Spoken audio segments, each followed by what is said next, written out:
I don't like this camera thing.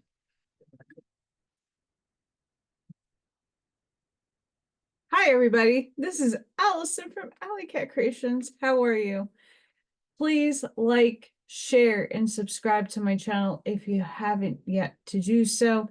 And if you get anything from my work, I connect the dot, an epiphany, a mind explosion, a new book to read, a new author to explore. Please consider supporting my work. All the links are down below in the description under this video. And if you like skulls, oracle cards, artwork behind me, AllyKatzkreations211.com is where you can see my portfolio. And that's another way you can help me out, keep me fed and alive. Personal survival. Today we're going to read Direct Voice. This shall be very interesting. As the last section was mesmerizing with those photos, I don't know if this one has photos, but we shall see. And because Allison is going blind, just enlarge that just a smidgen. Okay. Direct voice. Another physical proof of personal survival is the voices of the departed coming through to those on this earth plane and being recognized as such by them. The direct voice of a loved one can be heard only to the extent that he can materialize his larynx and vocal cords by using the ectoplasm of the medium. This takes considerable training and practice, and therefore at first only whispers can be produced. In this case, a trumpet or megaphone can be used, and later when the voice box is fully materialized, the characteristic tones of the speaker can be easily recognized and identified. To save expenditure of force, only the larynx of the medium needs to be materialized, as shown in the pictures following, taken with infrared light. Pause. So if you ever watch Ghost Adventures and all the paranormal shows out there, they have devices that have proved with this without a shadow of a doubt that people have come through with their vocal cords, whispering into devices. Recorders, the little ones, I have one. Those sometimes will pull up voices, whispers. Other times it's loud and very boisterous. They have sound boxes like that plays radio frequency, and you go through the stations. The millimeter, I want to say, also has a voice spirit box. There is a lot of technology out now. They didn't have that back then when this was written, but they do have them. They're expensive, but always come here first if you're playing around with that stuff and know how to protect yourself. Trumpets. When a trumpet is used, it is usually levitated in the air by spirit power and thus can float to any person in the room, as shown also in the pictures. The trumpet is often found near the ceiling, out of human reach. Bands of luminous tape are frequently placed around each end of the trumpet so that its movements can be seen by all present. Direct voice. Tones of the voice and the timbre of its vibrations are so characteristic that they can easily recognize in general.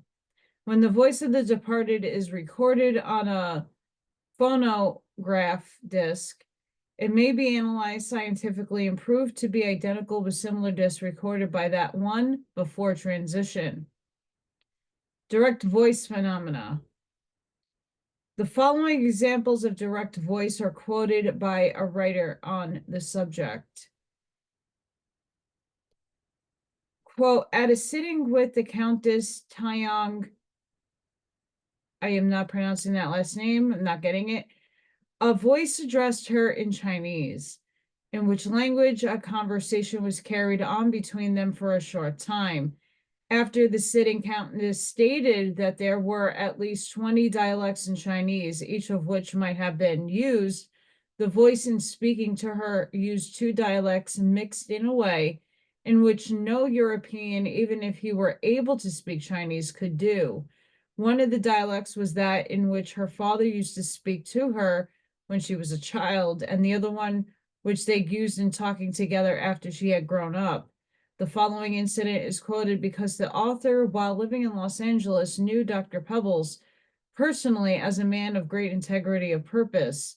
A voice claiming to be Dr. Pebbles spoke to Dr. Abraham Wallace. You remember that there was a banquet held in my honor when the empty chair was left for me. I appreciated it very much. I enjoyed the gathering. Afterwards, Dr. Wallace explained that a banquet had been held in honor of the 100th birthday of Dr. Pebbles, who died just prior to it. Nevertheless, the banquet was held with an empty chair at the table in appreciation of Dr. Pebbles. This incident was accepted as evidential by Dr. Wallace, as no one in the room knew of this happening but himself. In an experiment with Marjorie Caradon, the investigator placed a sensitive microphone in a locked and sealed box. Impervious to any sound-producing waves, the microphone was connected with a loudspeaker in a distant part of the house, and Walter's voice was produced from the loudspeaker with no sound audible in the seance room. The following case of independent voice is remarkable and authentic one. One of our students, Mrs. B, attended a seance for the first time in an attitude of neither belief or disbelief, but with rather a willingness to be shown.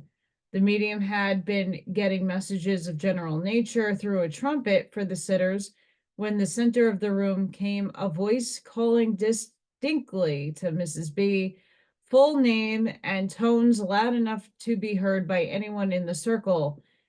She at once recognized the voice as belonging to a friend who had passed over a few years back, and she greeted her in return. So sure of the identification that she called out, "Oh, hello, C," using her first name, just as she had often greeted her when they had met before death and separated them. C then spoke of a matter which had been troubling her and said she had tried numerous times to get in touch with her friend in order to try to get the trouble straightened out. No one on earth knew of this incident save these two, and they conversed about it for a few minutes.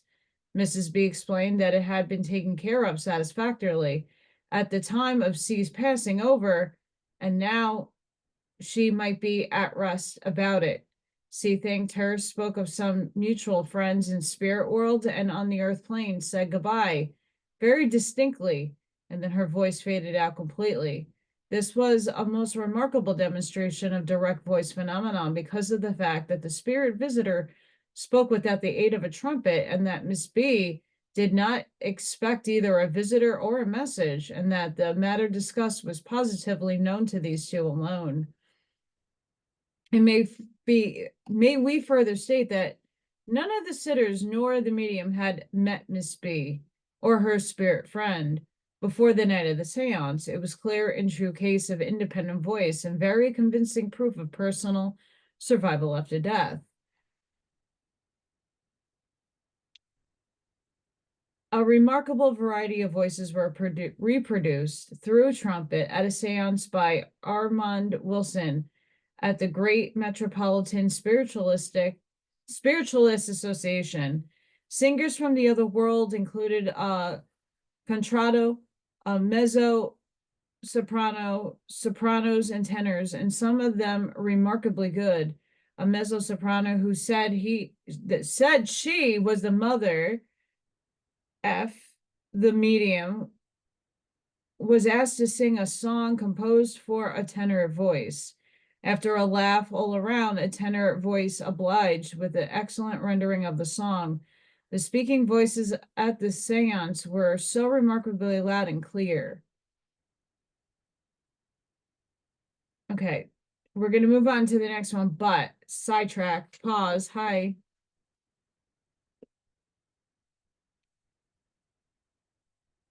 Buckle up. So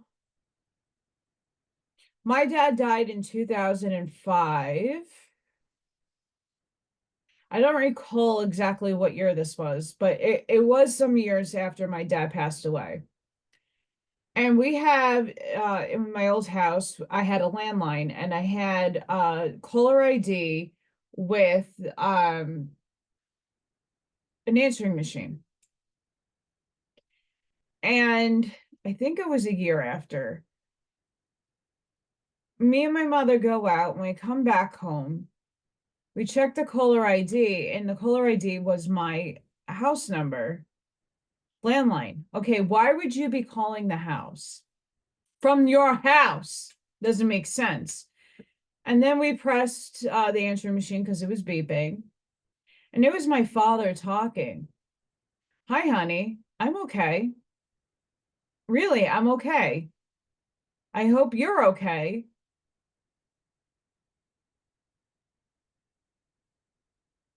I will see you soon. Bye. And me and her, she looked at me, she started crying, obviously. And it didn't make any sense because he's been passed. My mom thought it was an older message, but I said to my mom, like make this make sense. Why would you have a phone call from your landline to your own house? That doesn't make sense, and it shouldn't even happen. Two, like what my father said, I was like, that's a message to you, Mom, that he's fine. Like, he's fine. He's happy. He's fine. He's gonna wait for you. And she didn't end up going until 2017. But my dad left a message on the answering machine. Like there was no way of reproducing that. I think I still have the answering machine with that on there. But it's so cool. And it's just another way of how spirit can get in touch with you. I wasn't that, I mean, obviously I knew I had my abilities and everything, but I was not expecting that. Let's just say that. Fingerprints and wax gauntlets. We're going to go to the next chapter because that one was short. One of the most convincing proofs of personal survival is fingerprints. In all the courts throughout the world, fingerprints are now accepted as indisputable physical proof that the person to whom they belong must have been actually present to make them. Since this is true, and as no two persons have the same identical fingerprints, spirit fingerprints are positive and convincing proof of personal survival. As proof that no two persons have the same fingerprints among the many millions of them on file at headquarters of the FBI in Washington, at Scotland Yard in London, at the Surrey in Paris, and elsewhere, there are no two alike, since it is now universally accepted that no two persons, living or dead, have the same fingerprints. Only the owner could have made them. Therefore, as we have said above, fingerprints are recognized as positive and irrefutable proof of the presence and identity of the one who makes them, even though they are taken of one who is no longer living on this earth plane and can be proven to belong to that one. There is absolute proof that the person is personally alive in some other realm. Scientific investigators have found many such prints made in soft wax by persons who have passed on from Earth life several years previously. These prints have been compared by fingerprint experts with those who made by the same persons while they were on Earth, and the two have been declared identical. This is positive proof, physical proof, that the owners must have materialized their fingers sufficiently solidly to make the imprint on the wax. When such prints are made by the departed in melted wax, and after comparison with those made while still living, they are proven identical. That constitutes not merely evidence, but positive proof of that one's presence in a body, which is an exact duplicate of the physical body down to the minutest detail. Example, thumbprints of Charles S. Hill, procured after death and under strict conditions of control. The thumbprint on the left was taken in 1928 before his death. Then on the right was taken in 1930 after he had been in spirit world over a year. In another experiment with Marjorie William H. Button, then president of the American SPR, obtained a thumbprint in wax inside a heavily locked box, which could not be opened without the facts becoming immediately apparent. Wax molds. There is probably no physical proof of personal survival more positive, convincing, or indisputable than wax molds made from hands or feet of disincarnate beings. To produce this phenomena, large vases containing melted paraffin are placed before the materializing medium, whose hands are held by the judges or otherwise so firmly secured that there is no possibility their being moved. During the seance, materialized arms, hands, or fists are dipped into the paraffin several times until a thick coating is produced. This is allowed to harden, and then the materialized form is dematerialized, leaving a hollow gauntlet of hard wax. This is then filled with plaster of Paris, which makes a perfect cast for the limb or other object which was dematerialized. Hang on, guys. I'm going to share screen so we could see.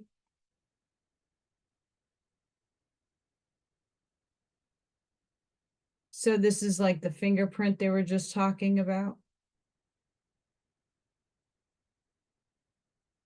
Okay, blank page.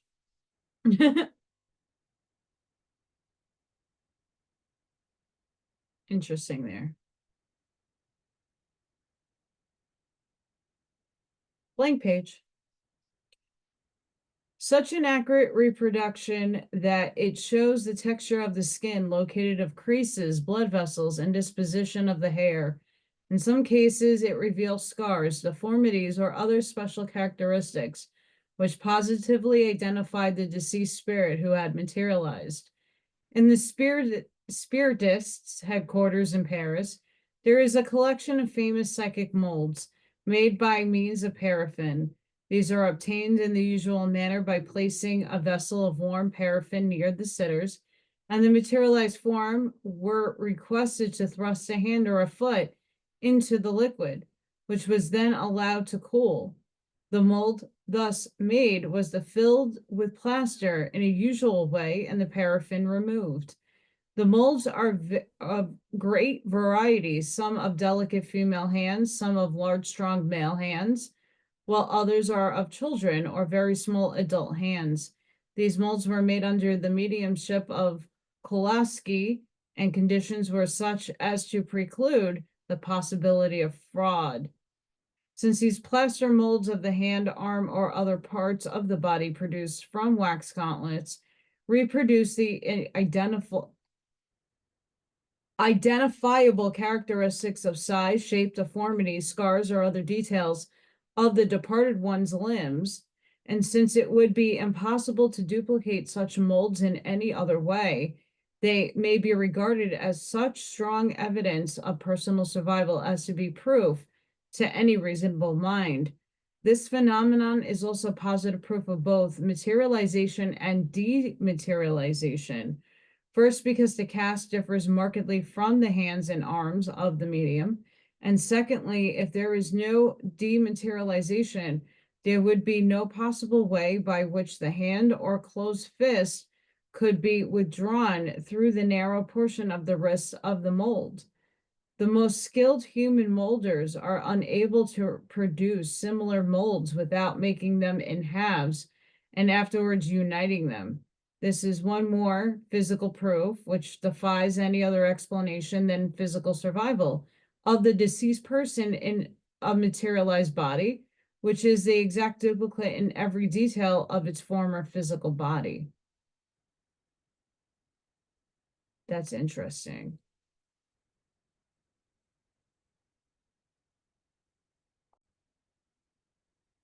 Automatic writing.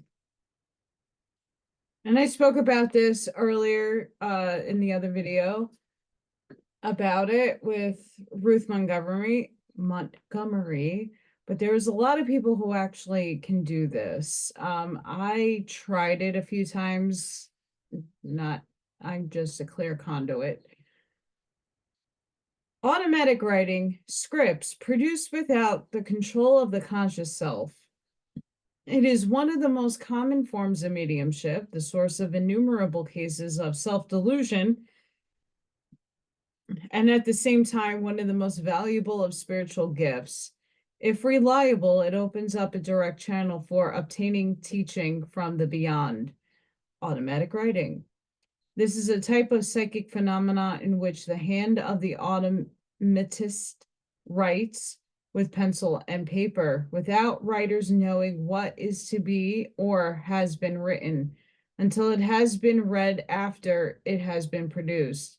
The production of writing varies all the way from mental suggestion to absolute control of the hand and arm, or even deep unconscious trance. Obviously, this method is open to much criticism as the communication may be originated in the subconscious mind of the automist or has been given by telepathy from some other living person. It also affords a great opportunity for the expression of subconscious desires and a wide field for the manifestation of a lively imagination. Consequently, a large percentage of such writings are not communications with deceased, which they purport to represent. Hence, all such writings must be judged by their content and the circumstances under which they were produced. To be properly called automatic writing, the hand of the automist must be more or less completely controlled by the disincarnate entity with whom he desires to communicate. Such control in its negative aspect may be gradually increased to complete control of the entire body, to the point of complete possession or obsession. On the constructive side, the control may become less and less, and the consciousness of the automist, having no knowledge whatever of the message, may respond to the point where the words which flow are anticipated and where they can be written down or not at the will of the writer. This can further progress to the point where the message can be clearly understood and written down entirely independent of the control. Naturally, this is no longer automatic writing, but becomes voluntary. At this stage, it is called inspirational writing, as it is now entirely under the control of the automist and not the disincarnate entity. Those who strive to develop this gift should therefore seek to obtain inspirational writing instead of the automatic type.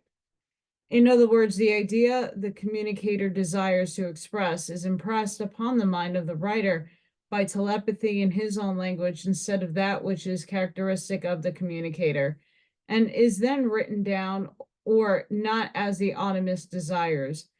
Many noted authors testify that their best writings are obtained this way. Harriette Beecher Stowe, the author of Uncle Tom's Cabin, said that she did not write that book, for her hand was the instrument of another personality. Letters from a Dead Man. One of the most noted examples of automatic writings is found in the 3 volumes written by this method by the well-known author Elsa Barker. As she describes their origin, one night last year in Paris, I was strongly impelled to take up a pen and write. Although what I was to write about, I had no idea. Yielding to the impulse, my hand was seized as if from the outside, and a remarkable message of personal nature came, followed by the signature X. X was not a spiritualist. I am not myself and never have been a spiritualist. Spiritualism had always left me quite cold. But in spite of this indifference, Miss Barker was impelled to write through this method.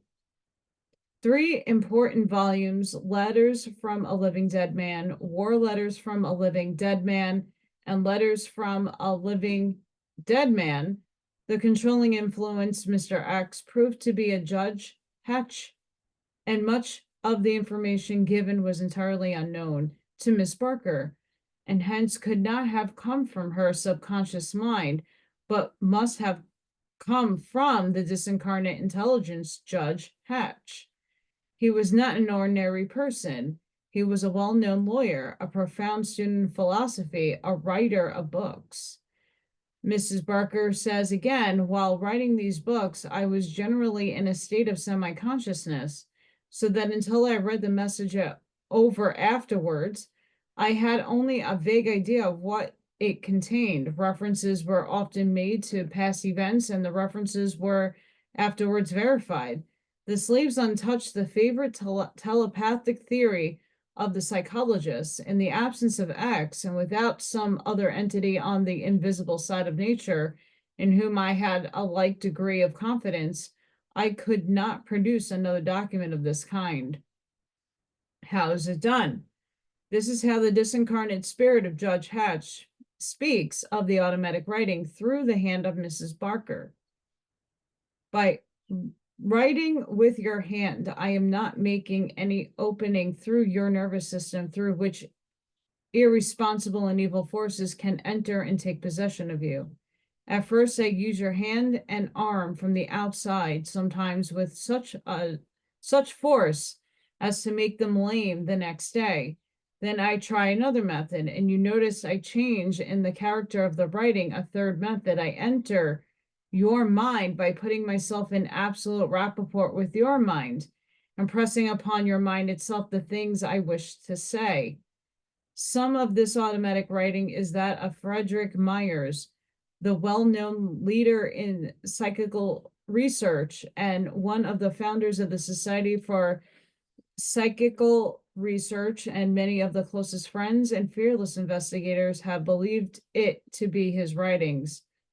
Prominent bank officials have identified the handwriting and signatures of Myers and other trusted spirit writers, whose integrity while on Earth plane was beyond doubt, and who, before their passing, had made arrangements by which the officers of the society would be able to identify them should they find it possible to carry on communication from the spirit world.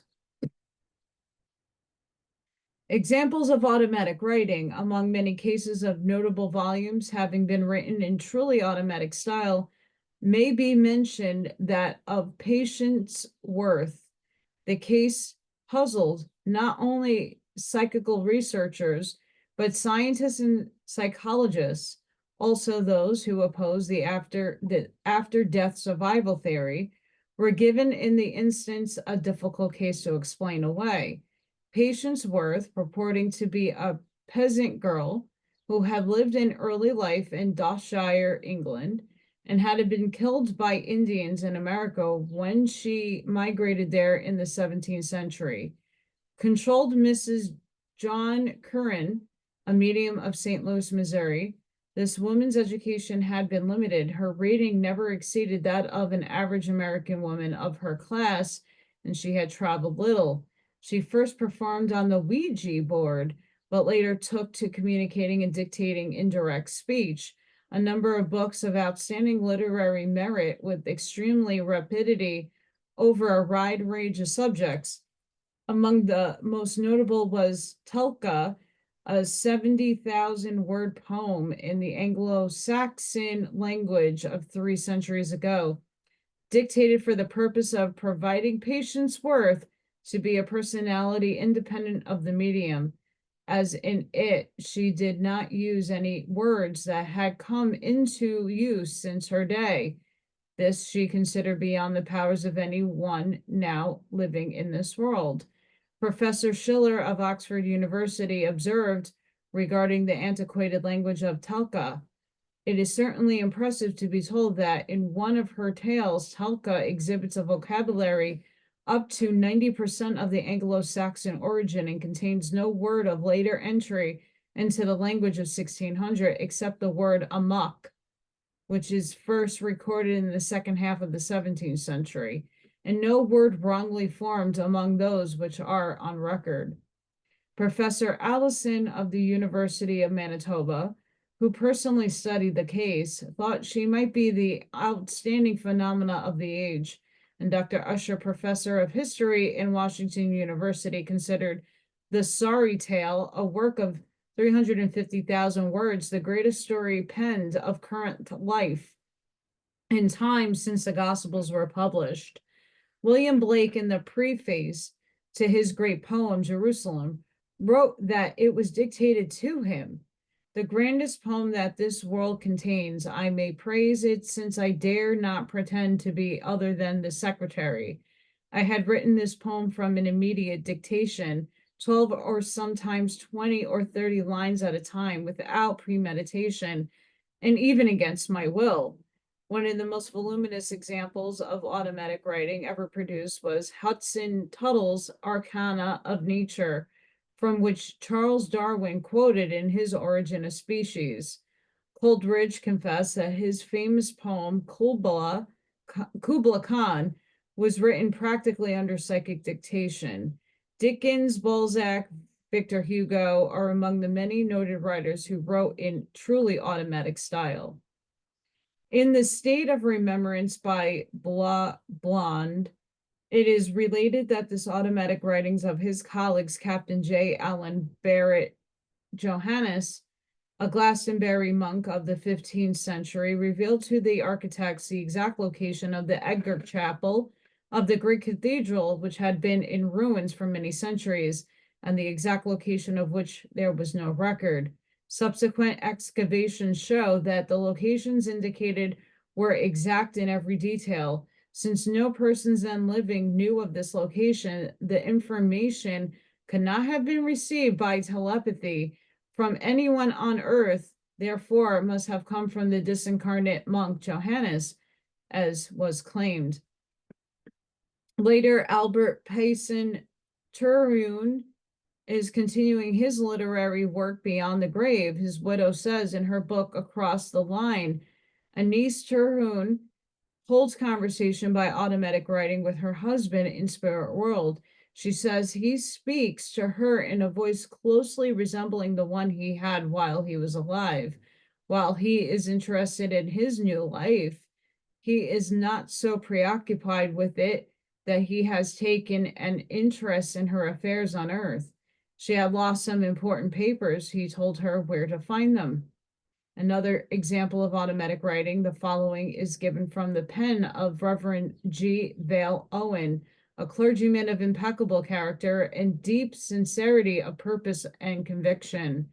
There is an opinion abroad that the clergy are very courteous beings, but our training places us among the most hard to convince. When any new truth is in question, it took a quarter of a century to convince me that spirit communication is a fact, that the fact was legitimate and good. From the moment I had taken my decision, the answer began to appear. First, my wife developed the power of automatic writing.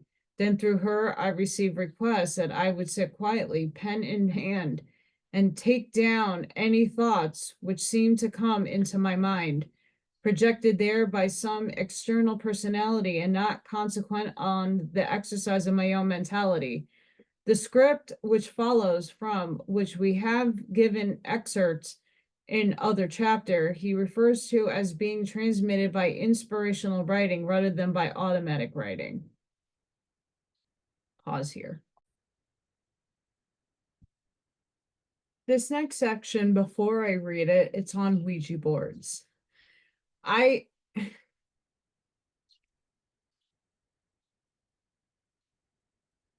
don't know what it's going to say here, but I know from my personal experience, unless you are directly of the light, know how to protect yourself, Know exactly what you are calling in. You're not just calling in anything, you know directly what you're calling in. And children, teens, young 20s should not touch a Ouija board. And that's just my personal opinion. It is very dangerous, highly dangerous, and it's not a toy. Even though you can find one in any of the toy stores or, occulty stores, metaphysical stores, it's more geared, they gear it for kids. Why do you think they do that? Okay, not good.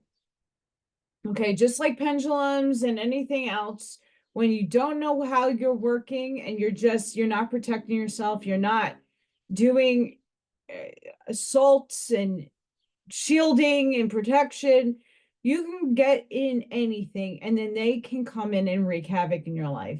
So before I read this, I'm just putting a big warning tag here. I don't mess with Ouija boards and I don't recommend you do either. Okay. I'm just putting that out there because I'm not a fan of them. And even though I know what I am doing, I will refuse to use that stuff to contact anything. Ouija board. Another method of automatic writing, and one that may be used outside of the seance room and by others than mediums, is the well-known but sometimes scoffed at Ouija board. This little article is too well known and universally used to need description, and is too often used by the inexperienced seeker after sensation. But some of the best automists find this method very effective and have received many splendid and worthwhile messages given and directed authentically by a spirit visitor. Mrs. Hector Travers Smith, one of the better known automatic writers, found the Ouija board very satisfactory in her work as a medium and automatic writer. She usually worked with another automist and both were blindfolded. The words came so fast that in most cases, the services of an experienced stenographer were required to take them down. The blindfold method has the great advantage of bearing any subconscious guidance of an indicator or board. When a pencil thrusts through the point end of the Ouija board is used to write the message, it is called a planchette. In spite of the scoffs at the Ouija board, it is considered authentic and a splendid means of communication with the other world. It is coming more and more into its own. I am inclined to believe that the Ouija board may take honorable place with Sir Isaac Newton's apple, Watt's tea kettle, Benjamin Franklin's kite, and many other historic playthings which have led to many great results. This book, too, stated that a Ouija board but it does not linger on the phase. Betty blindfolded her eyes or looked away from the paper so that she might separate herself as far as possible from what was next to come next. Sorry. And we're going to stop here because the next chapter is here, telegraphic messages and other physical proofs. So yeah.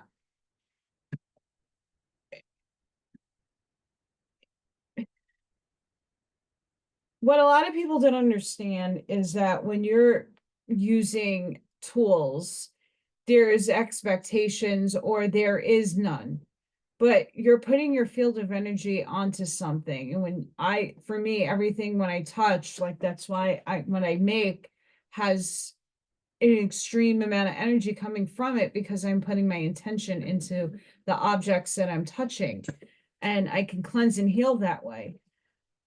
When you're putting your hands on an object that you're opening up to the other side, you don't know what is going to come through, and there is false light, and there is things that can come through to harm you. You have to know what you're doing, and you have to know how to protect yourself and everybody that's in surrounding you doing the Ouija board. And all of the people that are partaking need to be on the same level, on the same page. it works for a lot of people who have the knowledge and the discipline to protect themselves and know how to draw in the right energy. But it's steered for kids, and it's used in Halloween time, and there has been way too many TikToks and paranormal videos I've seen where shit just goes awry, and I just say better steer away from it. Than it's just not my cup of tea. And I just like to put that warning out there for anybody who thinks it's just a game. It is not. You are opening up portals, and if you're unaware, some people can open portals that they're not aware that they're opening up portals, and things can come through, and not the prettiest of entities, thought forms. So just want to put that one out there. I was out with myself and Dina for her birthday with a bunch of other people.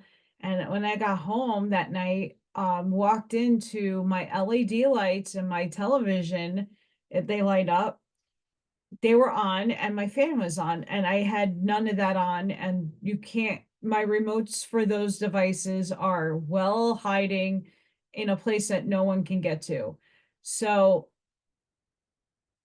I have a lot of spirit activity here and there. So I have to continuously clear my house and clear my field of a lot of things. But I know how to protect myself. So guys, please have a beautiful and fantastic weekend. Sending each and every one of you love, light, compassion, grace, shielding, and protective energy. Please go within, be the shoulder, be the lighthouse, seed your truths, take a fresh breath of air, and I hope to see you guys on the next one. Thank you so much for your watching and sticking by me and just trying to help me out overall. I really appreciate it because I can use it right now. So thank you, everybody, and I'll see you on the next one. Bye for now.